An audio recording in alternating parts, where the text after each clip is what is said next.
Abra comigo sua Bíblia, Mateus 7, do 24 ao 27. O texto que eu lerei esta manhã é o final do Sermão do Monte. E vai dizer assim: portanto, quem ouve as minhas palavras e as pratica, é a versão NVI, ele é como um homem. Que tipo de homem? Prudente, em algumas versões, sábio, que construiu a sua casa sobre a rocha.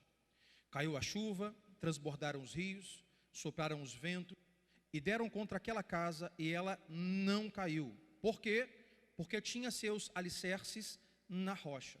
26. Mas quem ouve as minhas palavras e não as pratica, é como um insensato, ou seja, um tolo, que construiu a sua casa sobre a areia.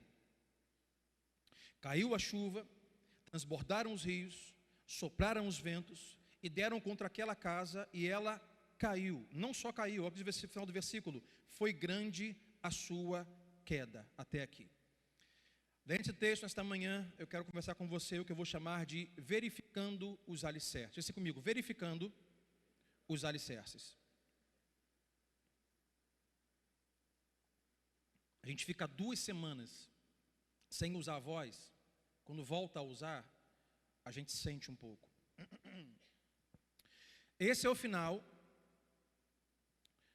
do Sermão da Montanha, Sermão do Monte. Jesus passa 3 capítulos, 5, 6 e 7, de Mateus, por exemplo, falando como é viver o reino de Deus, como os moradores do reino de Deus devem viver, como devem agir, como devem praticar, como eles devem ser. Ele termina esse sermão extenso, dando essa palavra em uma comparação de 2 homens. Um é prudente, sábio, e outro é imprudente, tolo, que eu vou chamar de sábio e tolo. Um é sábio e outro é tolo. Diz o texto que ambos, igualmente, recebem uma tempestade. O texto aqui não diz que a tempestade de um ou do outro é mais fraca ou mais forte. São a mesma tempestade, só que a casa do sábio fica de pé, e a casa do tolo vai e cai em ruínas, diante da mesma tempestade. Jesus aqui não está falando sobre casa, construção civil, tijolo, cimento. Jesus está falando sobre a casa, ou seja, sobre a prática da vida, sobre a vida comum no reino de Deus, sobre o discípulo de Jesus, como eles vivem, sobre aquilo que vai mantê-los. Aqui não é sobre salvação, como vai mantê-los, tudo que fazem e como vivem de forma segura quando vier a tempestade, e o que não vai manter-o seguro quando vier a tempestade. Quando vier a tempestade emocional, financeira, familiar, conjugal, relacional, as tempestades vão vir. Isso é inevitável, tanto para o sábio quanto para o tolo, tanto para o rico quanto para o pobre. Elas vão vir. Ele diz que há uma diferença entre os dois, que faz com que um passe bem pela tempestade e outro entre em queda durante a tempestade. Ele dá aqui 2 opções. Uma opção é sábia e uma opção é tola. Eu não tenho dúvidas que você escolheria ter uma opção sábia diante dos desafios da vida. Ninguém quer ter uma atitude tola quando tem que resolver algum conflito, algum problema ou viver uma tempestade. Qual é a diferença de escolha? Jesus aqui, ele diz que a diferença é a escolha que faremos. Ele diz que a diferença, na verdade, é como nós lidamos com a palavra. Essa é a diferença aqui no texto. Observe, os 2 homens recebem a mesma tempestade. Os 2 homens são abalados pela mesma tempestade. A diferença é a escolha que eles fizeram. E que escolha é essa? Como eles vão lidar com a palavra que outrora conheceram. Como assim, pastor? Se eles vão ou não praticar a palavra. Disso depende a sua vida, resistir às tempestades ou desmoronar nas tempestades. Volto a afirmar, praticar a palavra, ser um discípulo de Jesus, não nos exime, não nos tira a possibilidade de passarmos por grandes vendavais. Observe que nos ventos que tivemos aí no último sábado retrasado, muitas árvores caíram, mas muitas árvores ficaram de pé. Você pensou nisso? as mesmas árvores, iguais, o mesmo vento, algumas caíram, outras não. Qual a diferença de uma e de outra? Possivelmente, ou certamente, as suas raízes, como foram e como estão enraizadas. Então, hoje, quando o Chico fala sobre esse tema, verificando os alicerces, eu quero usar como exemplo, quando nós compramos um carro ou uma casa. Nós temos uma lista de verificação, ou deveremos ter, para não sermos tolos. O que o tolo faz? Ele compra um carro sem verificar o carro. Já o sábio, o prudente, ele não faz isso. O que o prudente faz ao comprar um carro? Abre o capô, chama o mecânico, vê se esse motor está bom, vê como é que está aí o freio, vê se está dos pneus para vistoria, vê como é que está se o carro, a lataria está boa, verifica nas soldas aí se esse carro já foi de repente emendado em outro carro, sofreu um acidente e capotou e emendaram um Corsa num Palio e esse carro aí não sei, dizem que é Peugeot. O sábio tem uma lista de verificação para não comprar coisa ruim. Mesma coisa quando se compra uma casa.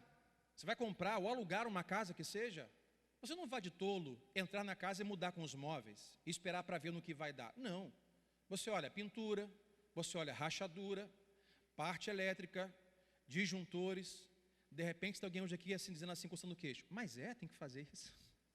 Eu nunca fiz, nunca pegou fogo. Abençoados. Onde iriam sorte. Você olha algumas coisas, parte elétrica. Eu olho parte elétrica, paredes, rachaduras, vidros, blindex, chuveiro, aquecedor, funciona. Antes de assinar o contrato, porque seria tolo assinar um contrato sem fazer essa verificação. Até se você, por exemplo, for financiar uma casa por um banco, como Caixa Econômica, por exemplo, dizem que vai uma avalista na casa. E antes de você iniciar o seu crédito ou seu financiamento, o engenheiro civil tem que dar o cheque em cada cômodo. Sim ou não, gente? Senão você não financia. Quarto, ok. Esgoto, ok. Nivelamento, ok. Tetos, paredes, ok. Lista de verificação.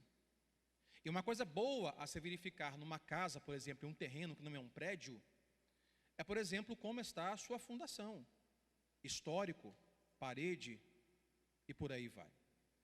Olhando o texto bíblico, hoje é isso que nós faremos.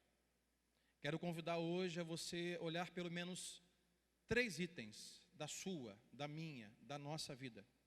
E nós verificarmos como estão, para que então sejamos esta casa que resiste às tempestades.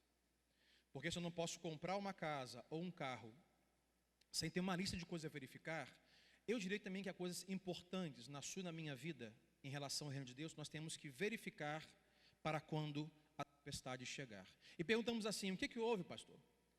Aquela pessoa, aquela família, aquela empresa, aquele casal, parecia que ia tão bem, até que, de repente, desmoronou. O que houve? Algumas coisas não foram verificadas. Foi visto o que está aparente e externo, mas principalmente o que era oculto não foi verificado. Então, para nós, 3 coisas. Número 1, verifique sua obediência. Olhamos o texto. Jesus diz: o homem sábio, o imprudente, aquele qual a sua casa não desmorona, é aquele que ouve a minha palavra e pratica, ou seja, ele é obediente. Mas temos um problema. Qual é o problema? Naturalmente, nós somos desobedientes. Quem é que tem filho, levante a mão. Filhos. Você tem pequenos, ou se lembra quando eram pequenos? Vê se não é assim. Até uma idade, alguns meses, eles não têm poder de escolha, decisão sobre o que é certo e errado. Mas depois de uma idade, 1 ano e meio, 2 anos, eles passam a já conhecer bem e mal, certo e errado, e podem decidir. E vias de regra, o que eles escolhem? Desobedecer.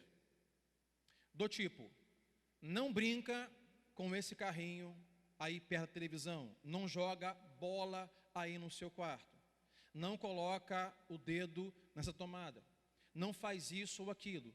O que muitas vezes ele faz? Ele olha para você, olha para você mandou não fazer, olha para você de novo, dá um sorriso sarcástico e faz. É ou não é assim, gente? Ele sabe que não deveria fazer, mas ainda assim decide fazer. Porque naturalmente nós somos desobedientes. E não tem o que fazer. Por exemplo, quando o seu filho for desobediente, você não pode ligar para o pediatra. Olha, meu filho, ele me desobedeceu. Qual o remédio que eu dou? Qual é a vacina para isso? Não tem vacina para isso. Nós somos desobedientes. Não dá para devolver a criança. É isso que elas fazem. E nós adultos, nós não somos diferentes, meus irmãos. Nós, por natureza, nós somos desobedientes. Nós tendemos a escolher aquilo que nós não deveríamos escolher, sabendo que isso é mal. Estamos o tempo todo entre o sim e o não. Quando encontramos, por exemplo, a palavra de Deus, nós tendemos a naturalmente ser desobedientes. Ou seja, o natural do ser humano é desobedecer. E obedecer é uma escolha. Para obedecer, eu preciso escolher obedecer, porque o natural é desobedecer. Eu vou dar um exemplo, como muitas vezes fazemos com a palavra de Deus. Churrascaria, rodízio de pizza, de massa. O tempo todo você diz, sim, por favor, não, obrigado. É ou não é assim? Vem uma coisa, sim, por favor, não, obrigado. Sim, por favor, não, obrigado. Vem lá o macarrão à carbonara, sim, por favor. Vem lá a pizza de estrogonofe, no meu caso, não, obrigado. É sim, é não. E como você diz sim ou não? Baseado naquilo que você gosta e que você não gosta. Observe se muitas vezes nós seres humanos não fazemos a mesma coisa com a palavra de Deus. Dizemos assim, Deus, como cantamos aqui, o teu Espírito me protegerá. O Senhor prometeu, jamais me abandonaria. Para isso, Senhor, sim. Mas dá a face, a segunda face, caminhar a segunda milha com o meu inimigo. Senhor, não. Não, obrigado. Sim, por favor, Espírito Santo, não, obrigado, inimigo. Não vou andar com você. E nós tendemos ao tempo todo dizer sim para algumas coisas da palavra e não para outras coisas da palavra. Começamos a ler a Bíblia e começamos a escolher o que queremos obedecer e o que não queremos obedecer. Lembrando que, não digo isso que será fácil obedecer. Obedecer é uma escolha e algumas vezes para alguns, muito difícil em uma área da vida. Para alguns, por exemplo, perdoar é fácil. Não tem nem que escolher muito. Para outros, é muito difícil. É uma escolha a se persistir, ter resiliência para alcançá-la. Só que nós esquecemos de uma coisa, ou não sabemos de uma coisa. Obediência parcial não existe. Só existe obediência ou desobediência. Portanto, obediência parcial é desobediência. Não tem meia obediência. Não tem um pé de tênis, outro descalço.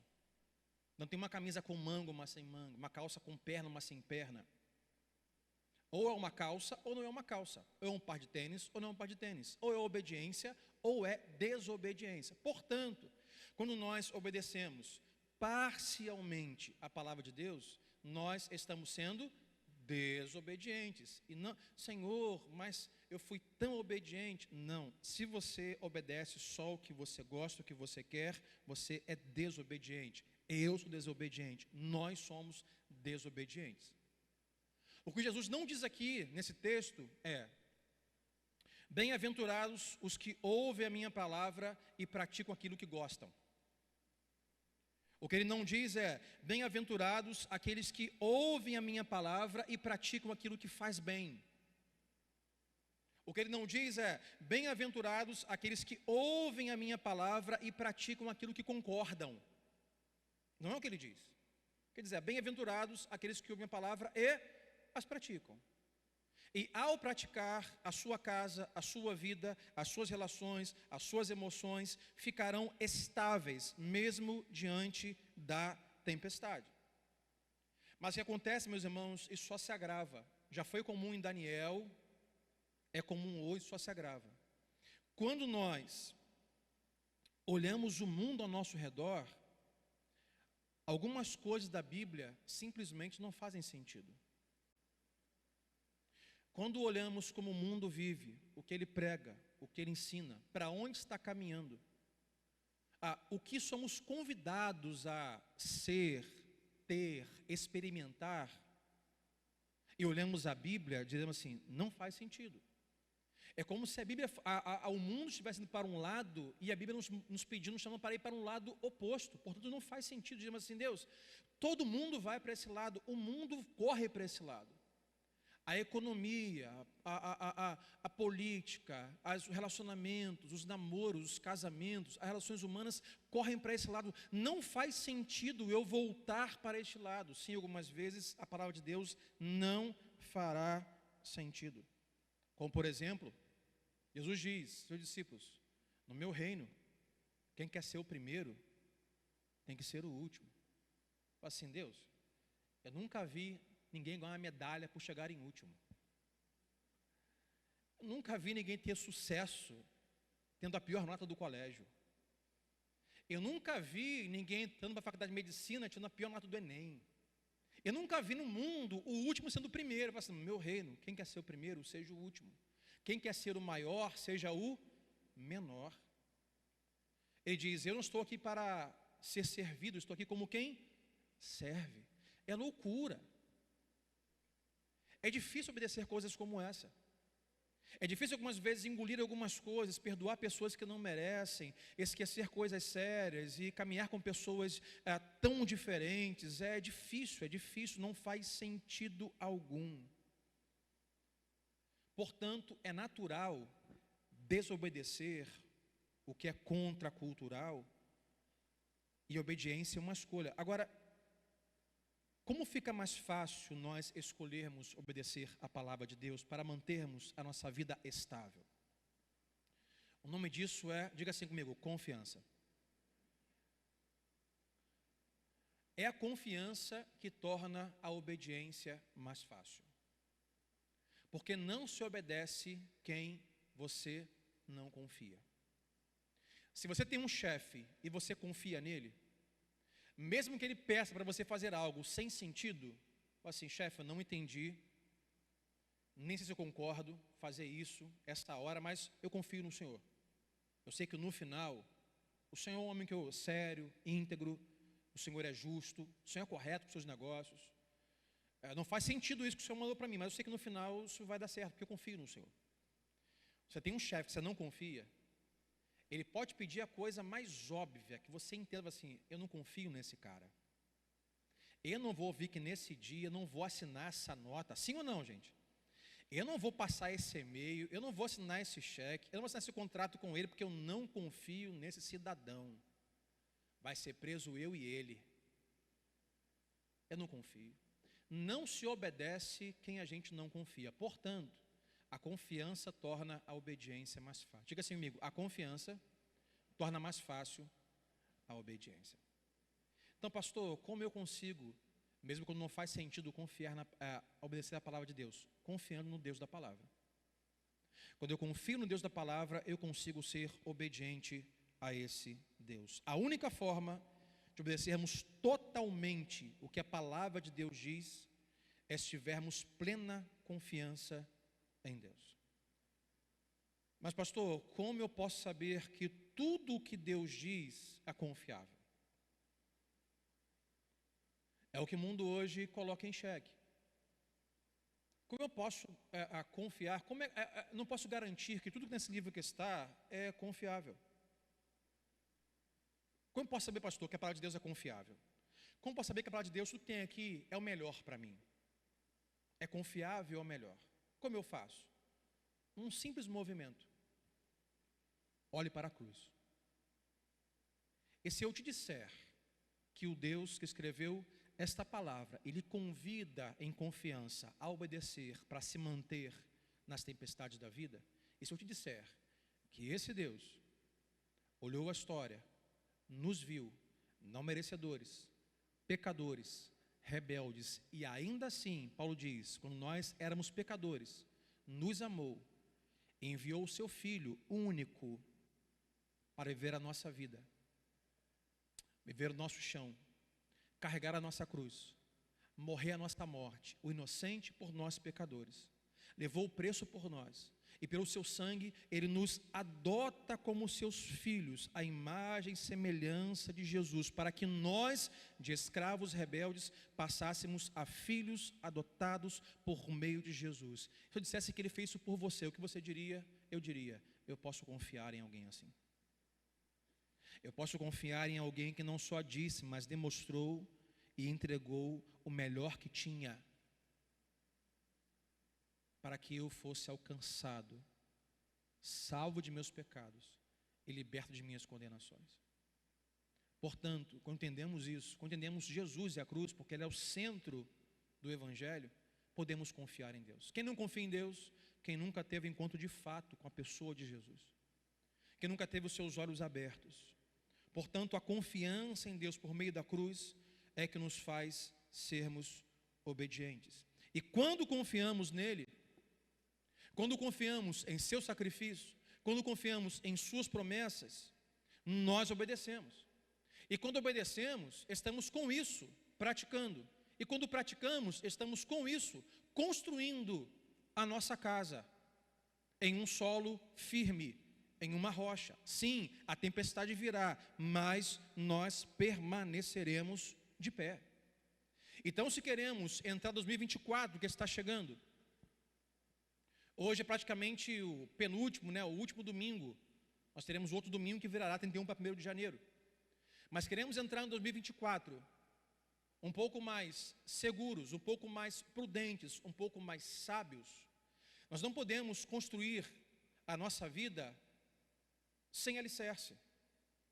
E o alicerce começamos a verificar, não como falamos no carro, um motor, um pneu, uma casa, uma parede, uma tinta, mas observarmos e verificarmos como está a nossa obediência. Eu tenho sido obediente à palavra de Deus?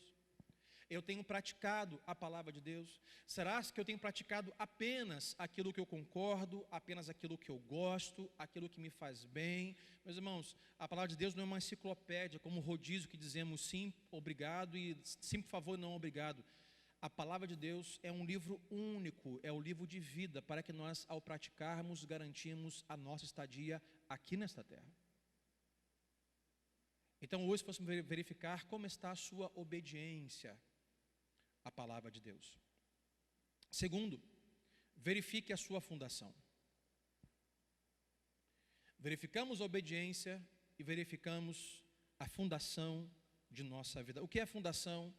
É aquilo que não está exposto, é aquilo que não aparece, é aquilo que não dá para colocar nos stories, aquilo que não dá para postar no feed do Instagram, é aquilo que não dá para mostrar, é a nossa fundação.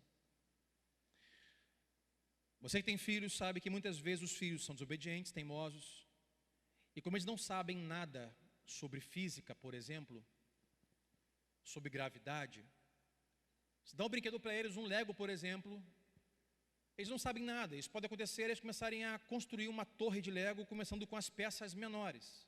Aí você que sabe assim, meu filho, coloca as maiores embaixo. Não, pai, eu quero colocar as menores. Meu filho, pai, eu quero colocar as menores, mas vai cair. Pai, quero as menores.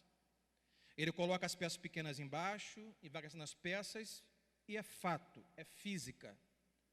Na metade da torre, o que acontece? A torre desaba. Porque não importa a quantidade ou o que você coloca em cima de peças pequenas. No final, o que é construído vai desmoronar. Portanto, não apenas temos que verificar para o próximo ano que faculdade cursaremos, que negócios faremos, que carro compraremos, que viagem faremos. Tudo isso é lícito, não é pecado, faça, se programe. Que tipo de vida queremos construir? Que tipo de casamento e família eu terei no próximo ano? O que eu vou construir ano que vem? Isso é importante, mas não o mais importante. Porque há algumas coisas que vão sustentar isso por muito tempo, ou não vão segurar quando a tempestade vier. Casamentos, famílias, negócios, sem fundação, só de aparência, quando a tempestade, a economia, a crise, tudo isso desmorona. Não importa o tipo de vida que você deseja construir em 2024, se o que está do lado de dentro ou está embaixo não for forte o suficiente, tudo o que está do lado de fora vai desmoronar. E isso não é o que as pessoas veem, isso não é o que nós postamos. Precisamos aprender a verificar a nossa própria fundação, para saber se o que estamos construindo vai resistir. Que tipo de casamento, que tipo de negócio, que tipo de empresa, que tipo de sentimento, que tipo de família, que tipo de coisa estamos fazendo e qual é a base disso. Observe que no texto não há menção de uma casa diferente da outra. Então entendemos, embora não diga, que eram duas casas iguais.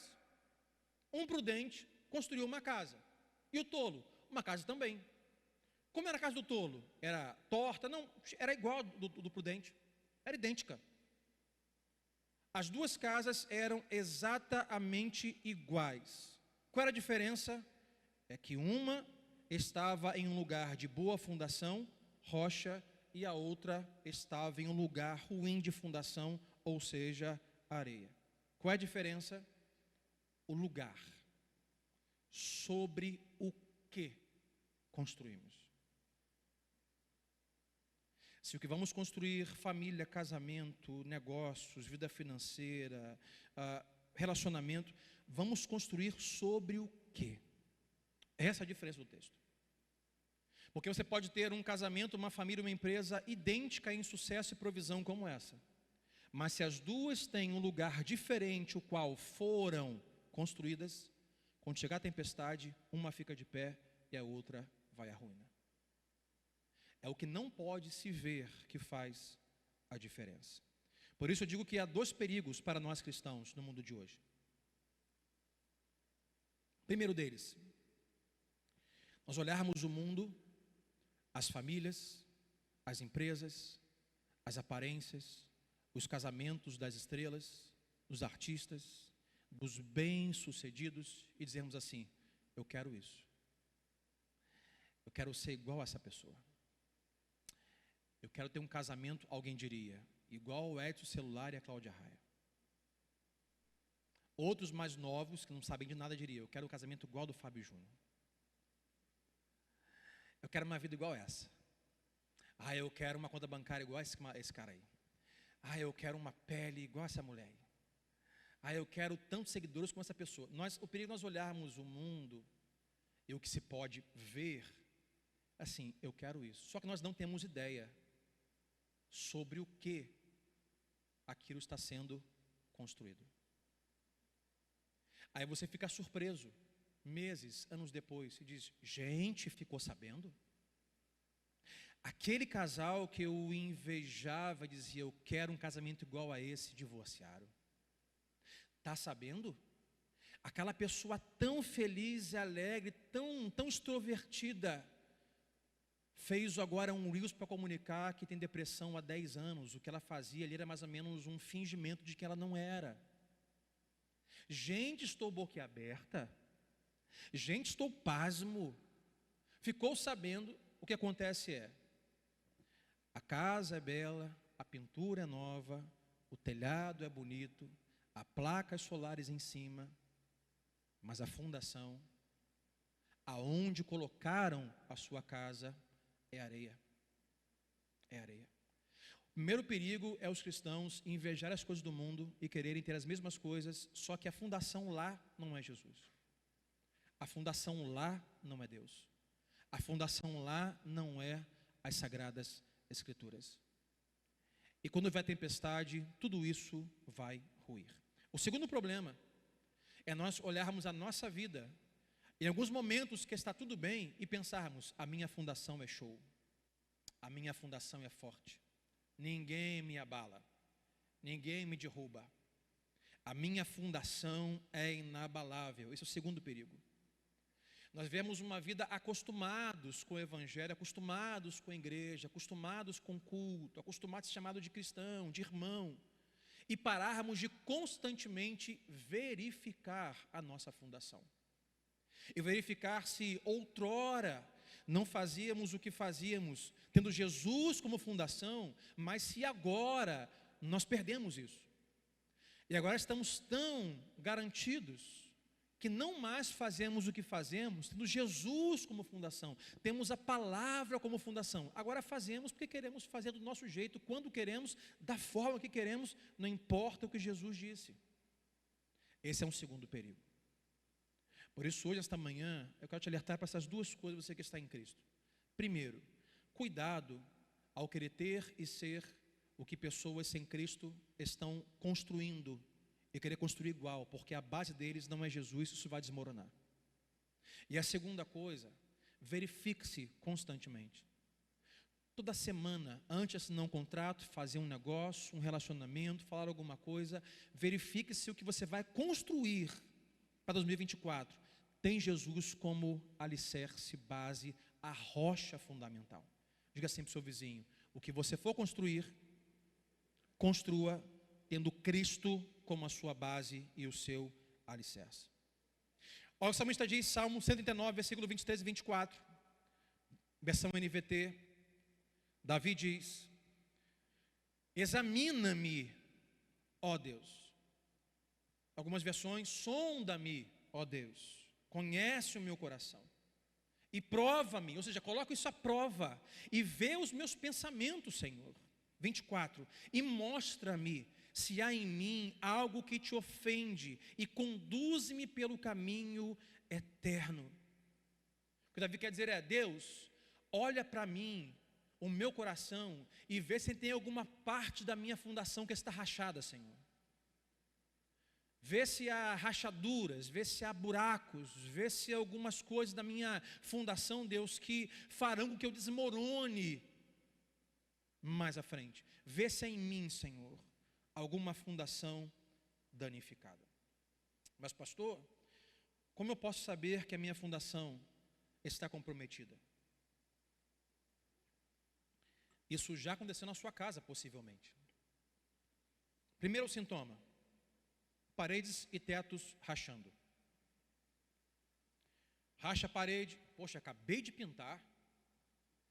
Todo mês de novembro e dezembro, nós compramos tinta e pintamos para a família reunida no Natal vir e sujar tudo de novo. Aí chega em janeiro, fevereiro, olhamos assim, ih, rachadura aqui. Amor, está pingando no teto. Ó, está rachado aqui. Como que essa água chegou aí? A rachadura é um sintoma de que a casa está se mexendo, quando não deveria. E por que se mexe? Porque a fundação pode estar comprometida. O segundo sintoma são portas que abriam muito bem e agora começam a agarrar um pouco. Amor, eu falo amor porque é assim que lá em casa as coisas acontecem, né? Amor, a porta do quarto está agarrando, não estava. Aí o que você faz? Eu não sou marceneiro, você pega um objeto, quem sabe o nome aí? Que passa no plana. Você vai no cantinho lá, eu já usei isso. Abre a porta, vou lá. Engraçado, embaixo tem um dedo de sobra. E em cima está agarrando. Aí você pega a porta, pega a plana e vai lá e passa uma tintazinha. Amor, resolvi. Ah, marido, só você é demais. Passam 15 dias. Amor, a porta está agarrando de novo. Esse é um sintoma que a casa está se mexendo quando não deveria. As paredes estão entortando, rachaduras e porta agarrando. Isso é o sintoma que a fundação está comprometida. Sabe o que fazemos? Nós investimos tempo em dinheiro, tentando resolver sintomas, mas não o problema. Rachadura e porta agarrando não são o problema da sua casa. Eles são sintomas de um problema. Não, o problema é a fundação. Com isso digo que muitas vezes na vida nós gastamos tempo e energia tentando consertar sintomas e não são problemas. Pastor, o problema do meu casamento é esse. Não, isso é um sintoma. O problema é outro. Ah, minha vida financeira, eu tenho um problema financeiro. Não tem problema, isso é um sintoma. O seu problema é outro, administrativo, não sei o que é. Ah, mas as minhas relações não vão bem. Eu tenho um problema com a minha irmã, tenho um problema com a minha mãe, tenho um problema com o pastor, eu tenho um problema com o meu cônjuge. Esse não é o problema. Você está gastando tempo e energia resolvendo sintoma, achando que é problema. Esse é só um sintoma. O problema é o seu coração. O problema é o seu pensamento. O problema é a sua administração. O problema é a sua amargura, o seu rancor, a sua inveja, o seu ciúme, a sua cobiça. Esse é o seu problema. Isso são sintomas. Se uma área da sua vida hoje está rachada, pare de gastar tempo e energia na rachadura, porque isso é sintoma, não é problema. Hoje, ore a Deus, diga assim: Deus, vai lá no profundo, sonda-me, examine-me, Senhor, e me diga qual é o real problema. Vai dizer: é o seu coração, é a sua mente, é o seu comportamento. Se alguma área da sua vida hoje, que estava muito bem, fluindo, porta arreganhada, você entrava e passava, hoje a porta nem abre direito. Qual é o problema? Não sei, esse é o sintoma. Sintoma de quê? Talvez o problema seja falta de obediência. Talvez o problema seja falta de arrependimento. Talvez o problema seja tentar insistir naquilo que Deus não quer que você entre para se destruir. E Deus é tão amoroso que às vezes fecha a porta. A Bíblia diz: a porta que Ele abre, ninguém fecha. A porta que Ele fecha, ninguém abre. É para dizer: Deus, por que essa porta está emperrada? Se ela sempre foi fluida. Deus pode dizer: é para você não mais passar por aqui. Sintomas não são problemas. Se algo na sua vida hoje está rachando, ou está impedido o acesso, hoje é um bom dia de você orar a Deus e pedir que Deus mexa em seus alicerces.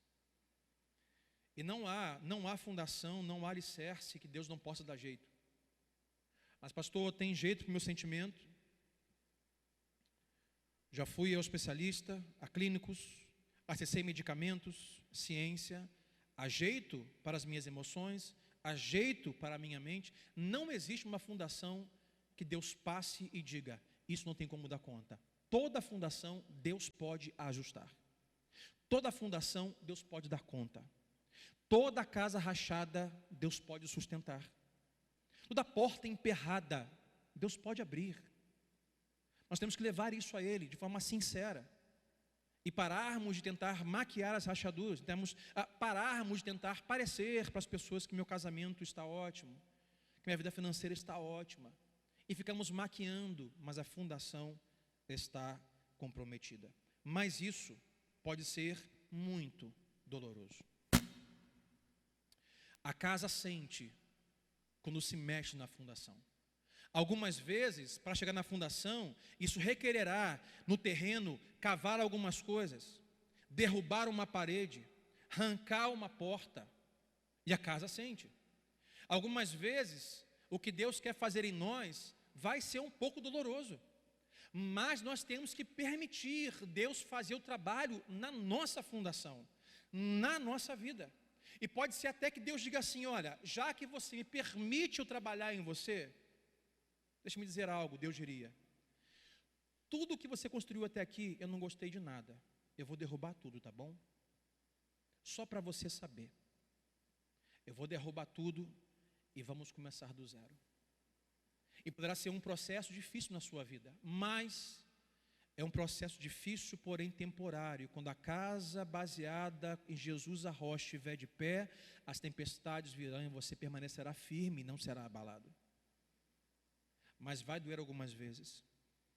Então temos que verificar hoje a nossa obediência, verificar a nossos alicerces, a nossa fundação. E terceiro, temos que verificar a nossa resposta. Bem-aventurados aqueles que ouvem e praticam obediência, porque tiveram a sua casa firme na rocha, o lugar que construíram, Jesus, sua palavra, fundação. E terceiro, verificar a nossa resposta. Olha o versículo 28 e 29. Quando Jesus acabou de dizer essas coisas, as multidões estavam maravilhadas com o seu ensino, porque ele as ensinava como quem tem, diga comigo assim, autoridade. e não como os mestres da lei. Até aqui. Jesus acabou de ler a Bíblia, naquela época, citando textos e falando por conta própria. As pessoas ficaram maravilhadas e disseram: que autoridade tem esta pessoa e essas palavras? Elas nunca tinham ouvido um ensinamento como aqueles.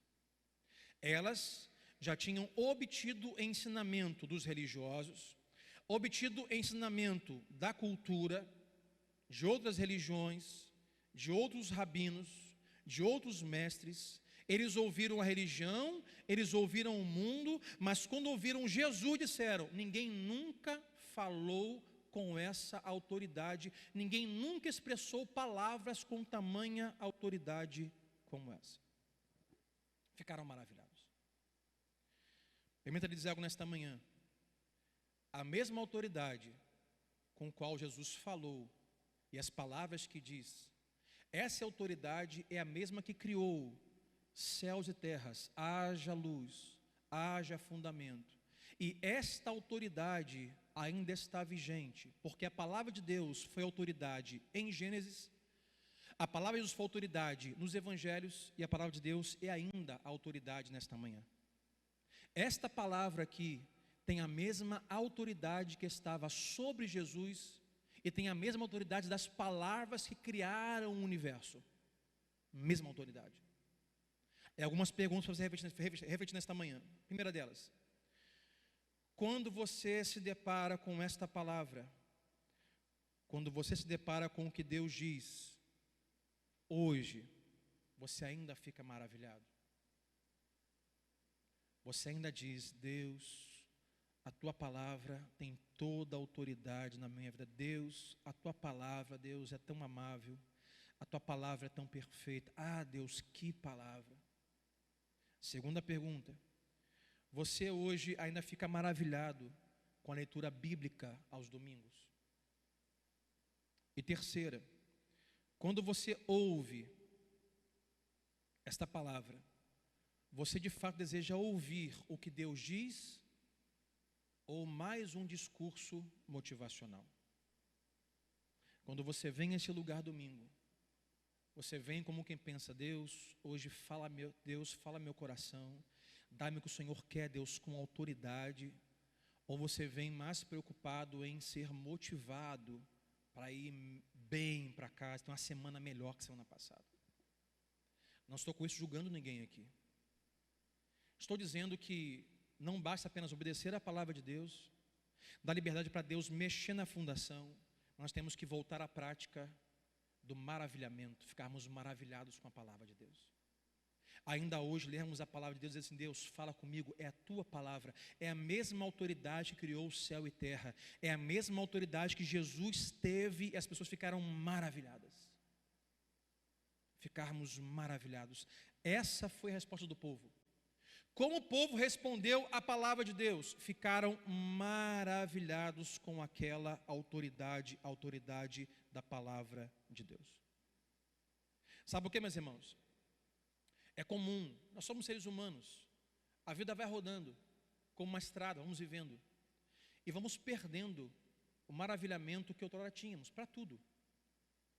Lugares que eram belos, que nós fomos um dia, hoje são lugares comuns. Perderam a beleza. Duas pessoas conversam no mesmo lugar, duas perspectivas diferentes, porque a frequência daquele lugar é diferente. Rapaz, você foi naquele lugar? Fui, um monte de vezes. Que lugar lindo, né? Ah, legalzinho, tem lugares melhores. A percepção é de alguém que vê algo belo porque teve um primeiro encontro, e o outro é alguém que teve um dia como belo, mas foi, se acostumou, buscou outro canto para ir e achou beleza em outro lugar. Assim também pode ser a nossa rotina com o Evangelho de Jesus. E é bem comum isso acontecer. Observe que essas mesmas pessoas que ficaram maravilhadas foram as mesmas pessoas que se uniram à multidão e disseram: crucifica-o. Outrora maravilhadas, outrora acostumadas.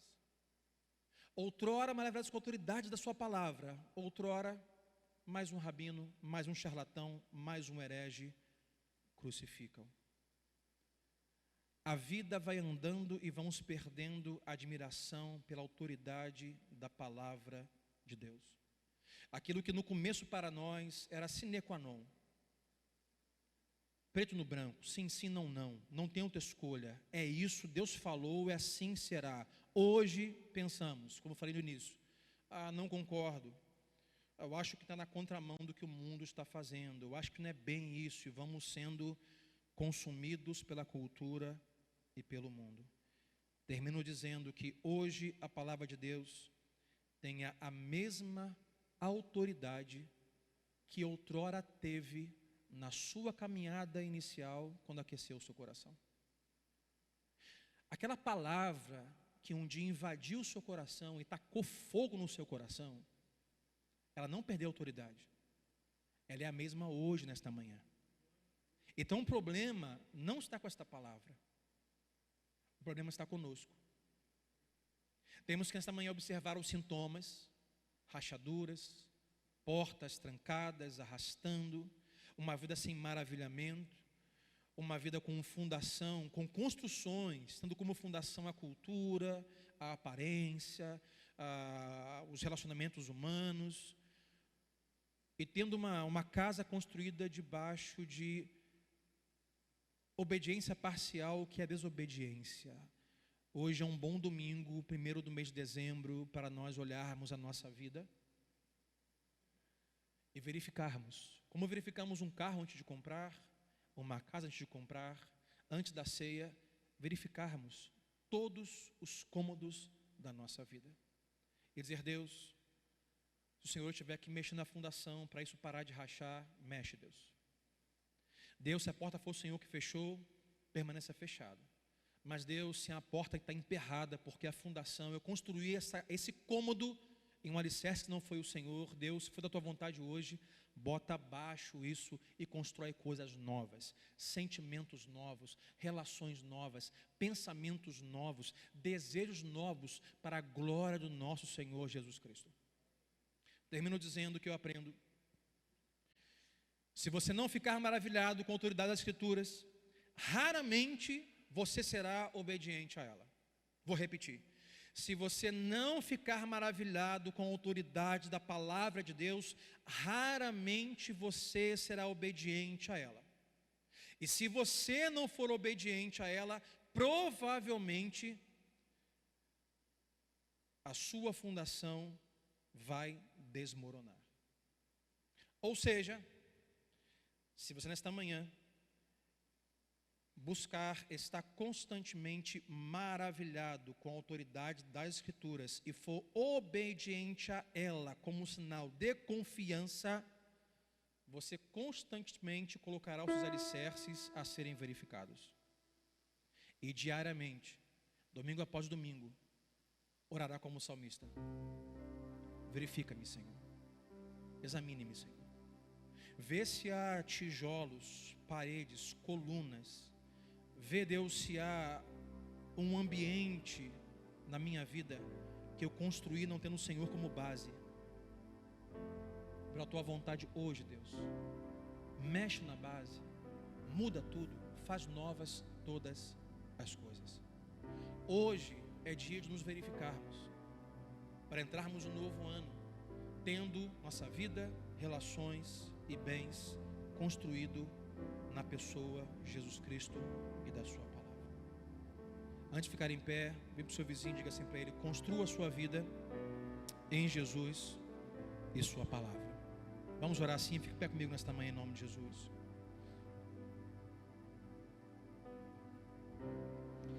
Hoje é dia de você verificar, número 1, a sua obediência. Se você tem obedecido a palavra de Deus de forma parcial ou integral. Lembrar que a obediência parcial é desobediência. Pedir a Deus assim: Deus, ajuda-me, Senhor, porque eu sinceramente hoje confesso, reconheço, Deus, que tem algumas coisas da sua palavra que para mim não fazem sentido, que para mim, Deus, é difícil entender ou de praticar, mas Deus, eu quero confiar no Senhor, pegar nas tuas mãos e obedecer a tua palavra mesmo quando não entendo. Alguém diga: Deus, vê se há na minha vida algum alicerce que eu construí em uma fundação arenosa. Deus, e hoje transforma isso, derruba isso, muda isso. Deus, nesta manhã eu coloco na mão do Senhor os sintomas da minha vida, as rachaduras do meu casamento, das minhas emoções, da minha mente. Deus, as portas que estão emperrando. Deus, faz uma obra nesta manhã nos meus alicerces, mesmo que isso machuque um pouco. Deus, eu quero permanecer de pé no dia da provação. Eu quero permanecer de pé, Deus, quando a tempestade vier. Eu quero permanecer de pé, Deus, quando a crise conjugal vier. Eu quero que o meu casamento, que a minha família, que os meus negócios resistam ao dia mau e fiquem de pé, Deus, nos dias mais difíceis deste mundo da minha vida. Nesta manhã verifique-se, meu irmão. Analise-se, examine-se.